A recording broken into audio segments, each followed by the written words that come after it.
Voilà, donc pour le remontage d'une boîte pour un Derby 50,3 €. Donc la boîte, elle se compose de plusieurs parties. Vous avez ici le tambour avec ces deux rondelles fines. Vous avez deux fourchettes grandes, une petite fourchette avec l'axe pour les deux grandes fourchettes et un plus petit axe pour la plus petite fourchette. Vous avez cet axe avec du coup tous ces pignons, tout ça est serti, du coup ça vous pouvez rien perdre. Vous avez ensuite du coup tout le reste qui va au pignon de sortie de boîte. Je vous ai fait exprès du coup dans l'ordre de remontage par rapport du coup, voilà. Ici c'est le côté pignon sortie de boîte et là vous avez vraiment toutes les pièces à remonter de part et d'autre. Voilà. Donc voilà, on positionne notre carter avec un petit espace en dessous, ce qui permettra de faire passer en fait les axes. Donc voilà, comme je vous disais, ce carter-là avec la tétine, vous le positionnez comme ça. Là, on reconnaît bien au niveau du passage du cylindre de la boîte à clapper. On commence du coup par le tambour.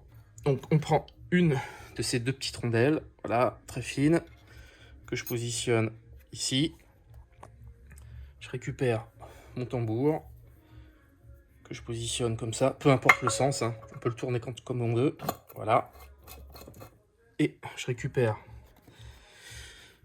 la deuxième petite rondelle fine que je positionne juste ici. Voilà. Là pour le tambour, voilà, le tambour il est monté, le tambour il tourne, et on verra après pour la suite le fonctionnement. Donc le principe après, là comme je disais tout à l'heure, je vous ai remis chaque pièce dans l'ordre de remontage. Donc vous prenez l'arbre avec les deux pignons. Donc ça c'est le côté pignon sorti de boîte. Donc je commence par du coup ce pignon là du coup avec la rainure ici que je vais mettre. Voilà, on ne peut pas se tromper. Et il faut que ça rentre à l'intérieur. Vous tournez un peu. Voilà, là c'est rentré. Je prends ensuite la petite rondelle du coup. Donc petite rondelle fine qui fait 25 mm. Je la positionne comme ceci. Je prends ensuite la bague avec l'axe. L'axe se montera du coup côté creux vers l'intérieur. Je rentre la bague dans le pignon. Hop. Je le rentre. Voilà. Je prends ensuite la petite rondelle du coup qui fait 23 mm. Je la mets. Et je finis par la rondelle qui est un peu plus épaisse et qui fait 28 mm. Voilà, donc côté pignon sorti de boîte, pour l'instant, c'est bon, il n'y a plus rien. Maintenant, ça va se passer de l'autre côté. De l'autre côté, je récupère ce pignon-là, du coup, toujours pareil, dans ce sens. Je le rentre, je le fais coulisser, et voilà, faut qu'il rentre pile dedans.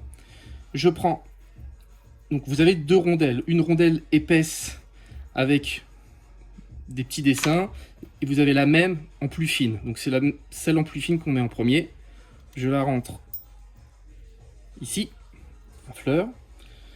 Ensuite, toujours, je prends, vous avez la cage à aiguille que je mets à l'intérieur de cet axe-là. Toujours dans le même principe, le côté creusé vers l'intérieur. Hop.